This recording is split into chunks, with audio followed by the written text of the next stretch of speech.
Abimanyu terjepit di antara orang-orang Hanafi, langkahnya terhenti di suatu tempat sepi yang dikepung. Derap langkah cepat menarik perhatiannya, dan saat melihat sosok Rizal dengan senyuman mencolok di wajahnya, ia merasakan ketidakberdayaan yang mendalam. Sudah bosan hidup rupanya kau ini, ha? Ucap Rizal, tatapannya tajam menembus ke dalam jiwa Abimanyu. Aku rela mati, asal Hanafi yang juga mati. Jawab Abimanyu lantang, meski napasnya mulai memburu. Dasar bodoh. Rizal memaki, meludahkan amarahnya ke tanah. Ia tahu persis betapa mengerikannya sisa-sisa luka yang diderita Hanafi akibat tusukan benda tajam yang sebelumnya dipegang Abimanyu. Sekarang, barang bukti itu sudah berada di tangan Wina, istrinya, yang ia yakin telah mengamankan bukti tersebut dengan bakat kepiawaiannya. Ini bukan urusan lo. Abimanyu menantang. Pergi saja. Uruslah bos lo yang serakah itu. Serakah. Lo dendam karena Hanafi dapat warisan dari neneknya. Hahaha. Rizal tertawa sinis, mencemooh Abimanyu yang terlihat gusar. Lo tahu apa tentang keluarga gue? Abimanyu membalas dengan emosi yang membara. Rizal mendengus sarkastik, kasihan kenapa nggak protes sama kakek lo. Kakek lo yang gak becus mengelola bisnis, lo malah nyalahin Hanafi. Lawak sekali, astaga cekai. Itu karena Kesatria tidak membaginya dengan kakek gue. Abimanyu bersikeras, meski dalam hatinya keraguan mulai bergelayut. Periksa dokumen masa lalu, bro. Biar lo melek. Rizal mendekat, jari telunjuknya menuding wajah Abimanyu. Gue yang baru beberapa waktu kerja sama Mas Hanafi aja tahu kalau kakek lo yang gagal. Untung Kesatria jadi investor tunggal. Kalau tidak, perusahaan keluarga lo udah bangkrut bahkan sebelum lo ada. Lo sok tahu. Teriak Abimanyu, walau dalam hati ia mulai mempertanyakan kebenaran ucapan Rizal. Jelas, gue tahu. Rizal menepuk dadanya tanda bangga. Rizal Miftahuddin yang menyelidiki. Semua informasi kadaluarsa gue punya. Kapan bokap nyokap lo nikah, kapan lo lahir, semua bisa gue ungkap. Rizal memamerkan keangkuhannya. Gue nggak peduli. Gue mau dia mati, baru hidup ini berarti, jawab Abimanyu, tertawa sinis. Cekak. Rizal menggelengkan kepala, mengamati keras kepalamu Abimanyu. Lo pikir lo Tuhan, yang bisa menentukan nyawa orang. Kalau dia belum berkalang tanah, gue gak akan berhenti mengejarnya. Abimanyu membentak, tatapannya penuh kebencian terhadap Hanafi. Lo mau gue penjarakan atau buang ke pulau buaya? Rizal kembali menyeringai, matanya berbinar penuh tantangan. Bersenang-senang sepertinya menyegarkan otak. Sekarang, lo udah buat bos gue bersimbah darah. Giliran lo, saatnya lo bayar darah dengan darah. Rizal melepaskan jas pengantinnya, melemparkannya begitu saja. Dengan percaya diri, ia menggulung lengan bajunya, mendekati Abimanyu dengan langkah penuh ancaman. Waktunya kita selesaikan ini, Abimanyu. Rizal mendekat, dan Abimanyu mendapati bahwa waktunya untuk bertarung telah tiba. Dengan semangat membara, Abimanyu menyadari bahwa hidup atau mati kini didefinisikan oleh pertempuran ini. Keduanya saling beradu, dan Abimanyu tahu, ia harus bertahan bukan hanya untuk dirinya, tetapi untuk kebenaran yang selama ini ia perjuangkan. Pertarungan ini bukan hanya melawan Rizal, tetapi juga melawan ketidakadilan yang sudah terlalu lama menggerogoti kehidupannya. Saat pertempuran dimulai, Abimanyu dan Rizal saling berhadapan, masing-masing menyimpan amarah yang berkobar. Abimanyu tahu ini adalah pertarungan yang tidak bisa ia hindari, bertaruh nyawa demi membela harga diri dan keyakinan yang telah ia pegang. Rizal, di sisi lain, merasakan dendam membara di dadanya, membara untuk membalaskan luka yang diderita bosnya, Hanafi. Rizal melangkah maju dengan kecepatan kilat, melayangkan satu pukulan keras ke arah wajah Abimanyu. Namun, Abimanyu melakukannya dengan naluri bertahannya, menghindar dengan gesit dan membalas dengan tendangan tinggi yang mengarah tepat ke dada Rizal. Serangan itu menghantam keras, membuat Rizal terhuyung, tetapi ia cepat menguasai diri dan melancarkan serangan balik. "Lo harus bayar atas semua yang lo lakukan," teriak Rizal sambil menempelkan tinjunya ke perut Abimanyu. Abimanyu terpaksa membungkuk untuk menghindari serangan yang mematikan itu, tetapi Rizal sudah siap dengan serangan berikutnya, memukul wajah Abimanyu dengan kepalan tangan kiri. Abimanyu merasakan sakit seolah tulang wajahnya hampir retak, tetapi ketahanan dan semangat juangnya tidak pudar. Ia mengambil langkah mundur beberapa langkah, berusaha kembali mengontrol napasnya. "Gue tidak takut sama lo, Rizal. Ini belum berakhir." Dengan kebangkitan semangat, Abimanyu melangkah maju lagi, melancarkan serangan bertubi-tubi. Tinju dan tendangan berlalu lalang, bertabrakan dengan keras. Masing-masing serangan menunjukkan kemampuan fisik yang seimbang, seolah mereka berdua adalah petarung yang terlatih dan telah berjuang selama bertahun-tahun. Keringat bercucuran, wajah mereka penuh debu dan darah, tetapi semangat mereka tidak surut. Setiap serangan terasa brutal. Suara tinju yang mendarat keras, dan teriakan kesakitan yang terlintas dari bibir keduanya, menambah kesan mencekam pada pertempuran tersebut. Abimanyu berhasil menyisipkan pukulan ke arah rahang Rizal, tetapi Rizal membalas dengan lutut menendang perut Abimanyu, membuatnya terhuyung mundur. Sejurus kemudian, Rizal berusaha menyudutkan Abimanyu, membangun momentum untuk serangan lebih lanjut. Tetapi Abimanyu tidak tinggal diam, ia meluncurkan serangan balik, menjatuhkan Rizal dengan tendangan rendah yang menghindari serangan yang kuat. "Lo gak akan bisa lari dari ini semua, Abimanyu. Luka yang lo buat di perut Mas Han, adalah titah untuk nyawa di dalam tubuh lo." Rizal berteriak, balik bersikap agresif setelah bangkit. "Dan aku tidak akan menyerah," sahut Abimanyu tanpa ragu, menendang bagian dalam kaki Rizal sebelum mengayunkan tinjunya kembali ke arah wajahnya. Pertarungan itu semakin intens. Abimanyu dan Rizal bagaikan dua gladiator di arena, masing-masing berusaha untuk mencari celah di antara serangan cepat dan brutal. Mereka memakai segala kemampuan bertarung yang ada, dari serangan tangan kosong, pukulan, hingga tendangan. Keduanya terengah-engah, tubuh penuh luka, tetapi tidak satupun dari mereka yang bersedia mundur. Serangan demi serangan, mereka saling berupaya menumbangkan satu sama lain, tetapi tampaknya, kekuatan dan ketahanan mereka seimbang. Saat Rizal mengayunkan tinjunya lagi, Abimanyu melepaskan gerakan mendebarkan berputar dan melakukan tendangan balik yang menghantam keras sisi kepala Rizal. Rizal terlempar, tetapi dengan cepat ia bangkit kembali, mengarahkan serangan dengan kekuatan yang lebih, menyerang Abimanyu dengan combo tinju yang membuat lawannya terdorong ke dinding dekat. Darah bercampur keringat mengalir dari pelipis Abimanyu, dan rasa sakit yang dirasakannya tak terlukiskan. Namun dengan adrenalin yang memuncak, ia berusaha memusatkan pikirannya. Dan dalam momen lampau itu, ia menemukan celah untuk bangkit. Mengumpulkan sisa tenaganya, Abimanyu bertindak cepat, melancarkan serangan beruntun, mengajak Rizal bertarung hingga ke batas kemampuannya. "Ini tidak akan berakhir di sini," teriak Abimanyu, saat ia kembali melesat dengan satu ayunan kaki, memacu pukulan terakhir yang berdampak kuat ke arah tubuh Rizal.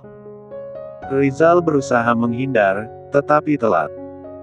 Pukulan Abimanyu menghantam keras, dan ia terjatuh ke tanah, terengah-engah, merasakan kelelahan yang menyelimutinya.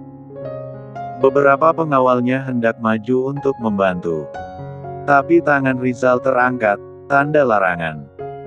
Mereka mundur, dan kembali siaga, jangan sampai asisten bosnya itu terluka juga. Namun, ia tetap tidak memberi Abimanyu kemenangan begitu saja. Dengan sisa tenaga yang tersisa, Rizal meraih kaki Abimanyu, menariknya sehingga mereka terjatuh dalam tumpukan debu dan keringat. Mereka berdua kini terjatuh di tanah dalam keadaan terengah-engah, mencari napas di antara suara detak jantung yang menggema, menunjukkan betapa sengitnya pertempuran mereka. Dalam keadaan lelah, keduanya saling menatap, mengetahui bahwa hanya satu orang yang bisa bertahan. Dan pada saat itu, baik Abimanyu maupun Rizal tahu, tidak hanya pertarungan fisik yang terjadi, tetapi juga pertarungan untuk membuktikan kekuatan jiwa dan keyakinan mereka. Ketegangan semakin memuncak. Napas mereka terdengar berat, setiap detakan jantung seperti mengumandangkan pertanda bagi akhir dari sebuah pertarungan yang sudah tidak lagi bisa dihindari. Di sekeliling mereka, hingar-bingar lingkungan seakan meredup, mengalihkan perhatian pada momen yang menegangkan itu. Semua orang-orang Rizal tampak tegang, melihat pertarungan yang cukup imbang bagi mereka. Meski mereka semua tahu, bagaimana Rizal selama ini. Abimanyu, dengan wajah penuh luka dan celah di sisi bibirnya, bersiap untuk menyerang lagi. Namun, Rizal yang selama ini terlihat tenang dan lebih sering bersikap sebagai pengusaha ulung menampilkan sisi lain dari dirinya. Dulu, ia hanya tampak sebagai sosok yang memegang ponsel, berbicara lembut dengan rekan-rekannya, selalu menjaga jarak dari kekerasan. Kini, saat ia melangkah maju dengan keyakinan yang berapi-api, Abimanyu menyadari bahwa ada kekuatan mendalam di balik feket itu. Bisa lo lihat, Abimanyu. Lo udah berbuat yang melebihi batas. Selama ini, Mas Han diam, karena memandang lo sebagai saudara. Tapi apa yang lo lakuin ke dia? Ujar Rizal, suaranya rendah, walau tenang, ada ketegangan dalam nada yang membuat bulu kuduk Abimanyu meremang.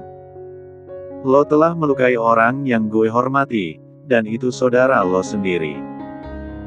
Dan sekarang, lo harus bayar semua perbuatan tidak bermoral itu. Dengan satu gerakan cepat, Rizal menyerang lagi. Ini bukan hanya sekadar pukulan biasa. Ada kekuatan yang terpendam dalam serangannya. Abimanyu berusaha menghindar, tetapi Rizal sudah membaca pergerakannya. Sebuah tinju menghantam keras ke bagian rusuk Abimanyu, membuatnya terhuyung dan terdorong ke dinding. Sudah waktunya gue hentikan impian semu lo, Abimanyu. Rizal melanjutkan, wajahnya terasa keruh oleh semangat membara yang baru muncul. Abimanyu menerjang, berusaha menyerang balik, tetapi serangkaian serangan Rizal begitu cepat dan kuat, mengunci gerakan Abimanyu. Lo gak akan bisa menghentikan gue, teriak Abimanyu, meski suaranya bergetar oleh rasa lelah yang mengekang. Hahaha. Semua tindakan ada konsekuensinya, Bapak Abimanyu. Rizal menambahkan, sambil mengarahkan serangan susulan. Kecepatan dan ketepatan serangannya semakin meningkatkan tekanan pada Abimanyu. Setiap pukulan memberikan dampak, setiap langkah maju Rizal seolah menyingkirkan harapan perlawanan Abimanyu. Akhirnya, Abimanyu merasakan batas kemampuannya. Kekuatannya habis. Ia jatuh tersungkur, tak mampu melakukan apapun, hanya bisa menatap Rizal yang berada di atasnya. Dalam keadaan terdesak, dengan nafsu bertarung yang melebur dalam kekecewaan, Abimanyu melihat Rizal meraih sesuatu dari saku celananya. Ini, titik akhir perjalanan lo, Abimanyu yang terhormat, ucap Rizal dingin, dengan suara tegas namun tenang, seolah mengumumkan keputusan yang telah tercapai. Dengan tangan kanannya, ia mengeluarkan pistol dari dalam saku, memancarkan logam berkilau yang menangkap cahaya dengan begitu garangnya. Abimanyu terpaku, tidak percaya dengan apa yang dilihatnya. Dalam sekejap, kehidupan Rizal yang selama ini ia dikenal sebagai sosok pebisnis yang cakap berubah menjadi sosok yang mengancam. Lo gak pernah berpikir ini akan terjadi, bukan? Bahwa langit bisa berwarna merah dalam sekejap. Rizal melanjutkan, tetap menghadapi Abimanyu yang kini terpojok. Gue gak suka adu kekuatan, kalau lo mau tahu. Tapi jika ini menjamin untuk menghentikan semua kebodohan yang mengurung pikiran lo, maka ini adalah pil pahit yang harus lo telan. Abimanyu menatap pistol itu dengan ketakutan. Wajahnya yang penuh luka kini dipenuhi kekecewaan dan penyesalan.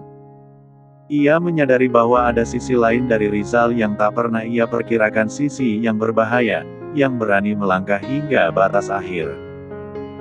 Bukan begini seharusnya, gumam Abimanyu, merasakan ketidakberdayaan menyelimuti dirinya. Kita bisa selesaikan ini dengan cara lain. Tapi Rizal sudah membuat keputusan. Dalam matanya, terdapat determinasi yang jelas. Tidak ada lagi kata untuk mundur.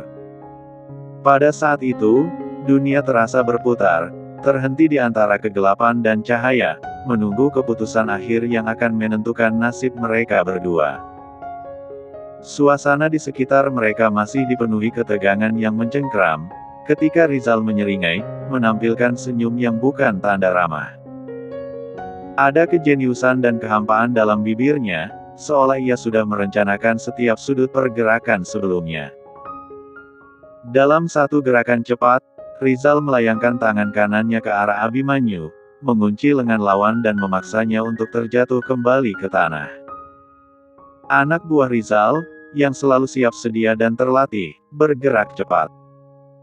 Mereka datang bak bayangan, menerkam Abimanyu yang sudah tidak berdaya. Dalam sekejap, Abimanyu sudah dikelilingi oleh sosok-sosok yang kuat, diangkat paksa, dan diseret ke arah belakang. Gue tidak ingin ada keributan lagi, ucap Rizal, sambil menatap Abimanyu dengan tatapan tajam. Lo harus menerima konsekuensi dari semua yang udah lo lakuin. Rizal, tunggu. Abimanyu berusaha melawan, meski suaranya tidak lebih dari jeritan putus asa. Ayo selesaikan ini dengan baik-baik. Gue janji, gue akan mengakhiri semua dendam ini. Bebaskan gue, dan semua ini bisa berakhir. Dia berusaha menjelaskan, menggarisbawahi kebaikan yang bisa terjadi jika hanya diberi kesempatan. Di dalam dadanya, rasa ingin bertahan mulai mengendap, membangkitkan harapan meski Rizal mengabaikan kata-katanya. Rizal hanya menatapnya tanpa mengindahkannya dengan rasa iba. Jangan mimpi, jawab Rizal tegas, seraya memberi sinyal kepada anak buahnya untuk terus membawa Abimanyu menuju gudang tempat mereka menyimpan para tahanan. Gudang itu adalah tempat yang gelap dan mengerikan, terpisah dari dunia luar, dijaga ketat dan dipenuhi kegelapan. Saat Abimanyu dimasukkan ke dalam sel, ia berusaha sekali lagi menembus ketegasan Rizal. Rizal, gue berjanji. Lepasin gue. Jika lo lepasin gue, tidak ada lagi dendam. Lo bisa percaya gue. Namun, Rizal mengabaikan semua kata-kata Abimanyu yang penuh permohonan itu. Ia tahu, janji-janji Abimanyu tak pernah benar. Selama ini, Abimanyu hanya menggunakan orang lain sebagai alat untuk mencapai tujuannya. Diskusi ini sudah berakhir, jawabnya dingin, sebelum menutup pintu sel dengan bunyi dentingan logam yang menggema dalam kegelapan. Beberapa menit berlalu dalam kesunyian, ketika Rizal menerima kabar mengejutkan yang mengubah suasana hatinya. Seorang anak buahnya berlari mendekat, dengan wajah yang berpalang ketakutan. Mas Han kritis. Ucapnya, di telinga Rizal. Apa yang terjadi? Tanyanya dengan panik, dan mengayunkan langkah lebarnya cepat. Mbak Wina yang mengabari barusan. Mas Han kritis, Mbak Arininya ikutan drop, shock mendengar kondisi Mas Han.